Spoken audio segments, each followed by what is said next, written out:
Colonial Williamsburg is currently working on multiple projects, two really big, kind of high-profile ones right now. We're working on a site called Custis Square, and then we just recently started a site at the Nassau Street site of the First Baptist Church of Williamsburg. So those are our two big ones.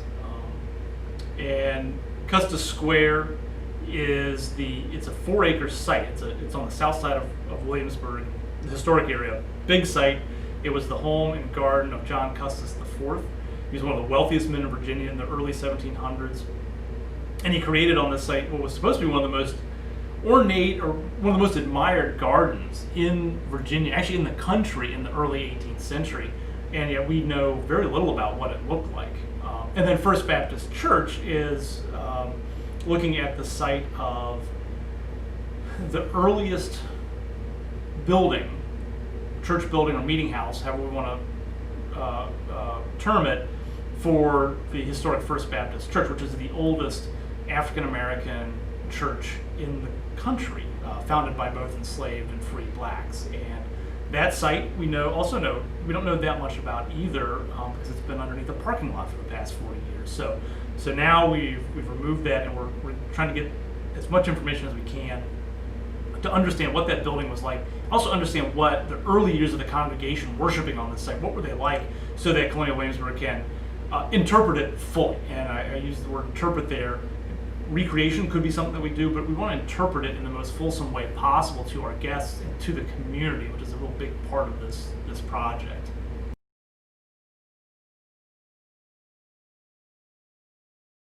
The Custis Square site was one that we've known about for a long time. It was excavated in 1964 by Vernon Hume, and again in '68, and they focused really on just finding the house. But Hume wisely recognized that he didn't have the technology or the techniques to understand a garden landscape in the way that he wanted to, in a way that was befitting of this particular site. And so he banked it. He stopped excavation, thankfully, and kind of similar to the way we today try not excavate all of our sites. He just happened to leave almost all of the site, which is great. And then it sat there as an open pasture for since the 60s, and we used it to graze livestock. And so we've always known that site was there, and it was always recognized as being a premier site that just hasn't been excavated because the technology isn't there yet. So right before I came to Colonial Williamsburg, a donor was approached about the possibility of funding an excavation of this site, and it captured their interest. And so as soon as I got to CW, they had already given the money to do the excavation, and that was plopped right in my lap. So here I am coming from Poplar Forest, where we've been working on landscape archaeology, ornamental landscapes, garden archaeology, and the first thing I get is this fantastic garden project, which we now have the techniques to be able to do the work that we want to do in pollen analysis, phytolith, the whole suite. And so that's how it started. It was just kind of a recognition that, hey, now's the time. We have the ability to understand this landscape in a much more thorough way. So I'm lucky to be able to lead it up.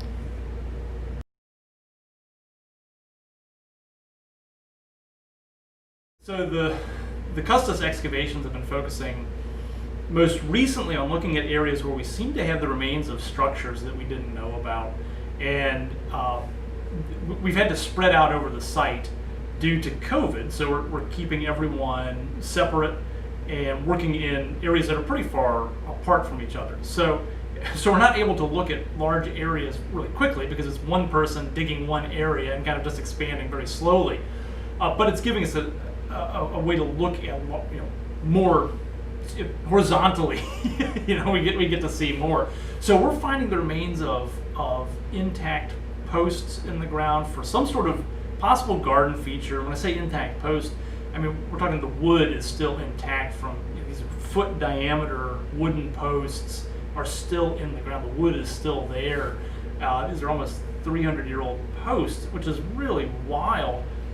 But I still don't know what they're for. They're on 8-foot centers. It's some massive structure that's sitting near the house. I don't think it's a building. It's actually almost too big to be a building.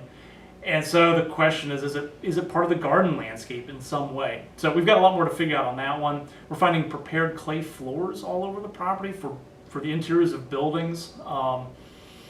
And we found the boundary ditches for the original property lines. So it started, what we're seeing now at Custis is kind of the bones of the property are starting to take shape. We're not able to flesh them out yet, but the bones and the structure of the property are really starting to take shape. So it's been a very successful, despite the COVID restrictions, it's been actually a really successful summer. We've made some pretty good progress.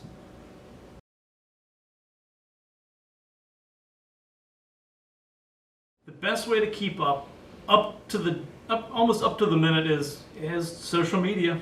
Facebook, we've got Colonial Williamsburg Archaeology Facebook page. We've got materials there all the time, updates there.